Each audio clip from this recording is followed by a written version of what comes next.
kênh của Fo3 thì còn là 3 Legend. Hiện tại mình sẽ review về Lê Huỳnh Đức, và cái cách review của mình là mình sẽ đá 3 trận xếp hạng liên tục để cho các bạn cùng trải nghiệm về cầu thủ mình sẽ review nó sẽ như thế nào trong một trận đấu. Mình cần có một vài sự thay đổi. Mình sẽ nói tiếp là thắng hay thua gì ở trong 3 trận mình đá mình sẽ đều post lên, và thật sự mình không quan trọng về 3 cái trận, mình sẽ không quan trọng về kết quả của 3 trận này, vì chủ yếu mình muốn lấy được bản cắt của Lê Huỳnh Đức để cho các bạn xem. Còn một điều nữa là mình sẽ đá một cách tự nhiên nhất, tức là mình sẽ không dùng banh hay là tập trung vào một cầu thủ mà mình review, mà mình sẽ truyền ai thoáng mình truyền, ai sút được mình sẽ sút, là không gượng ép Lê Huỳnh Đức của mình phải thể hiện như thế nào ở trong một trận đấu. Có thể trong trận đó anh ta có thể thể hiện được hoặc không thể hiện được, đó là tùy thuộc vào anh ta. Ok, 6 5 4 3 2 1, let's go. Này sao cầm bèo chuyện bên lê quét hay sút.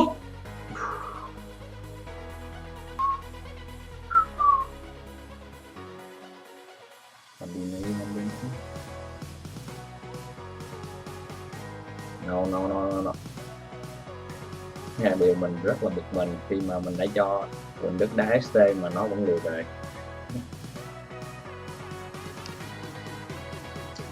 Huỳnh Đức ST tiền đạo. Đúng rồi,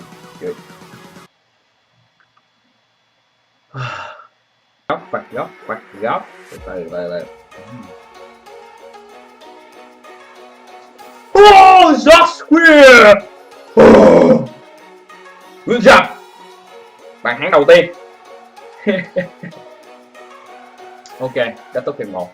Và chúng ta có thể thấy được điểm yếu của Huỳnh Đức là gì? Điểm yếu của Huỳnh Đức là anh ta thường hay chạy về. Mình cũng không hiểu là lý do tại sao, nhưng mà cái điều này thì các bạn yên tâm là ở bên hàng hiện tại là sẽ update lên là mình có thể điều chỉnh được công thủ, nhưng mà chỉ nằm ở trong cái giới hạn mặc định của cầu thủ đó. Ví dụ như công thủ của một cầu thủ đó là 33 thì mình sẽ chỉnh được thành là 31 hoặc là 32, đó là tùy theo mình. Ok kìa. Cannavaro Legend của mình đá cắt banh thực sự rất là hay. Cú đó mình cũng không có điều khiển Cannavaro nữa. Nếu như mà các bạn không dư giả tiền thì mình nghĩ có thể mua được World Cup 6, mình nghĩ là cũng đã đủ xài rồi, không cần những thứ phải lấy ra.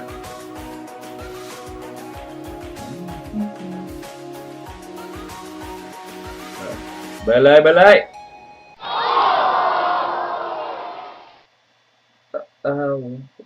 what the fuck. Ok, mình nghĩ cũng sẽ gần sắp hết giờ rồi, và hiện tại mình sẽ có một chiến thắng.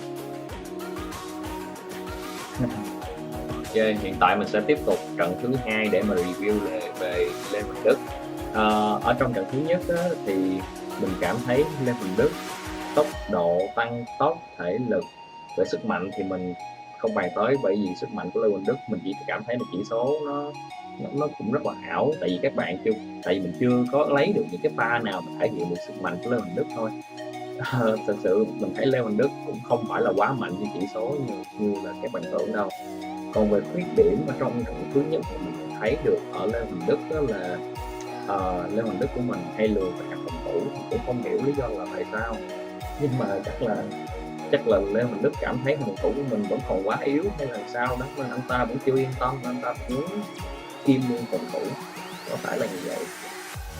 Ok, mình sẽ bắt đầu trận đấu luôn cho mọi người khỏi cần phải chờ đợi ha. Sút. Chỉ số chuyền ngắn của Huỳnh Đức là 80, đã quá đủ được tiền đạo. Quyết Huỳnh Đức chạy run for your life. Yếu vậy. Gulit vẫn còn Huỳnh Đức nè. Trời ơi,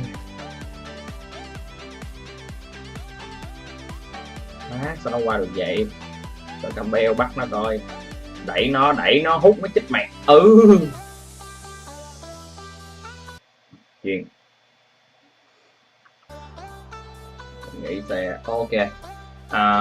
Đã kết thúc hiệp 1 thì hiện tại thì trong hiệp 1 thì mình thu được là mình thấy Lê Huỳnh Đức banh bật hay là phối hợp với đồng đội là khá là tốt, nhưng mà đó chỉ là chuyện ngắn thôi nha. Còn chuyện dài á, nó lại là một cái điều mà mình phải nói là chuyện dài Lê Huỳnh Đức rất là tệ, nên các bạn đừng có trông mong là Lê Huỳnh Đức sẽ có một pha đường chuyền dài ảo hay một pha tạt bóng ảo. Nó hoàn toàn khác là chuyện ngắn. Phép chạy ole không được kỳ vô không được. Ok skill nè. Ê quá đông vải cất Gulit sút.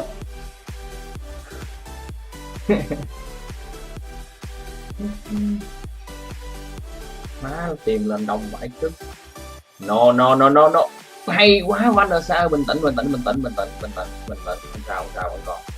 Mình nghĩ chắc cũng sẽ gần sắp hết giờ rồi và hết giờ. Ok, và đã như mình đã nói là Lê Huỳnh Đức phối hợp banh bật tốt, nhưng mà thể lực của anh ta rất là dễ bị xuống do anh ta hay lui về phòng thủ. Cái đó là cái khuyết điểm mình thấy được ở Lê Huỳnh Đức. Thì Lê Huỳnh Đức của mình trận này chỉ có một hỗ trợ và không có bàn thắng nào. Ok, mình sẽ tiếp tục trận thứ 3 ở trong cái video clip review về Lê Huỳnh Đức. Ok, và bây giờ mình sẽ tới trận thứ 3 và cũng là trận cuối cùng ở trong video clip review này.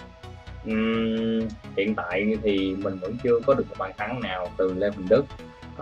Mình nghĩ chắc là do bản thân mình, do đá không có dồn banh vào Lê Huỳnh Đức quá nên nó cũng sẽ hơi khó cho Lê Huỳnh Đức để mà ghi bàn.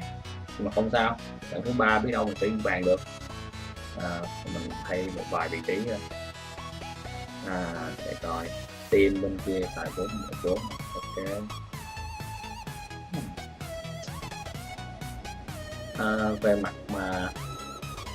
Về mặt ưu điểm của Lê Huỳnh Đức á, thì mình thấy được là tăng tốc nhanh, tốc độ có, chịu khó, rất là chịu khó chạy chỗ,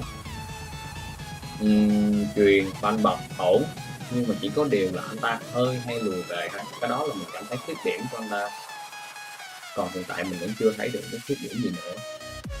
Ok, 4, 3, 2, 1, let's go. Lui về phòng thủ nhanh, lên đông quá, lên cao quá. Không. Ok. Please, cản nó lại. No. Trời ơi, cam phá là. Hay. What the fuck? Phá đã. Muốn ghi bàn vô lưới của Gentleman đâu có dễ. Fuck. Đánh đâu. Hay lắm, bình tĩnh lại. Future chạy nè. Hay. Đánh đâu. Rồi, kiên. Hay. Tạt được không? Tạt vô. Cannavaro. Chuyền về. Tình huống này các bạn nên chuyền về. Lehman 10 chấm. Về mặt thủ môn thì mình nghĩ là các bạn hãy nên chọn thủ môn nào mà có thể khả năng ném xa giống như Lehman, như cái trái ban nãy, rất là hữu dụng trong một trận đấu. Để xem. Wow. Vieira. Sút. Chưa còn mình tâm lại đã. Từ. Nó chìm. Đẩy nó đúng rồi. Ai cũng được. Future đi. Costa hả? Số. Yes. Gulliver của mình đã có một bàn thắng. Yes. Mình có một thông báo nhỏ là mình sẽ không biết sau cái clip review này là các bạn muốn mình review thêm một legend nữa hay là cái đợt Lehman. Lehman chụp hay quá. Các bạn muốn mình là sẽ ra một cái tutorial hay là muốn một cái bài review về một legend mới, nếu như mà các bạn muốn như thế nào á thì các bạn hãy để lại comment ở bên dưới thầy, mình sẽ lưu ý. Hay quá Mandini ơi, lên banh bật, chạy skill nè.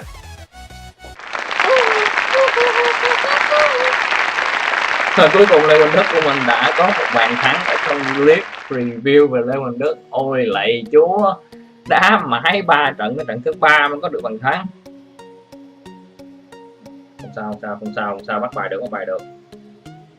Trời, đâu phải muốn ăn gentleman là dễ. Hai bờ lỡ.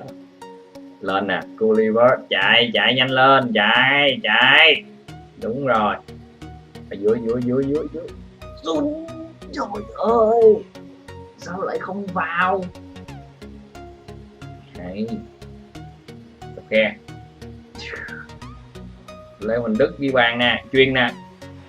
What the? Sao đâu ra Costa? Huỳnh Đức đâu?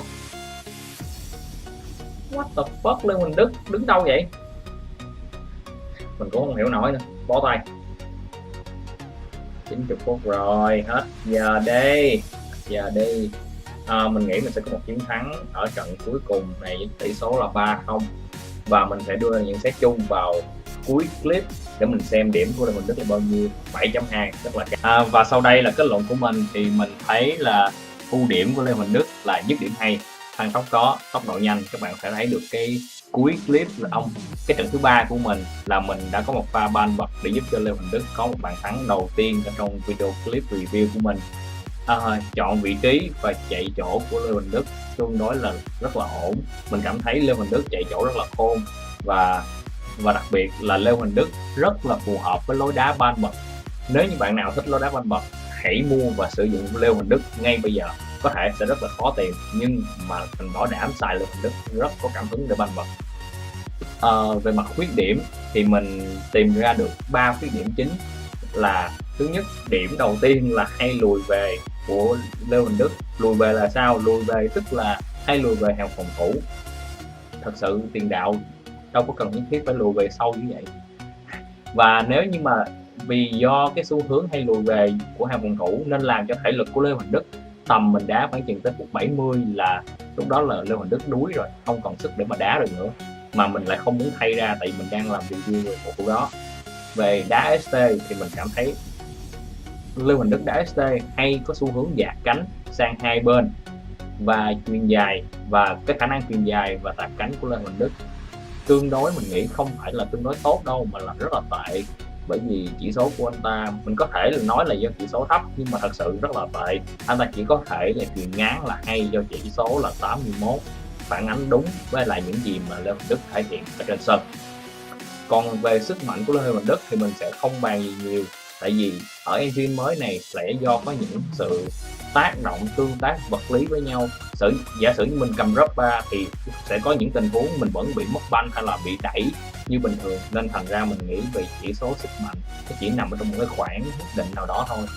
Và nếu như mà có ai hỏi mình sẽ cho Lê Huỳnh Đức bao nhiêu điểm ở trong bài review này thì mình sẽ cho Lê Huỳnh Đức là 9/10. Ok, và đây là toàn bộ bài review về Lê Huỳnh Đức theo cảm nhận và cá nhân riêng của mình. Nếu như các bạn thấy hay, hãy like và subscribe cho kênh của FIFA Online 3 Legend để có thể theo dõi và cập nhật được những video mới nhất của Pay. Và sắp tới đây mình sẽ dự định là mình có thể mình sẽ review một Legend nào đó, hoặc là mình sẽ tung ra một tutorial về penalty. Và tất nhiên tutorial này không phải là hướng dẫn cho các bạn đá penalty, mà là cách đá penalty nâng cao lên một tí nữa, nâng cao. Ok, tới đó rồi các bạn sẽ biết.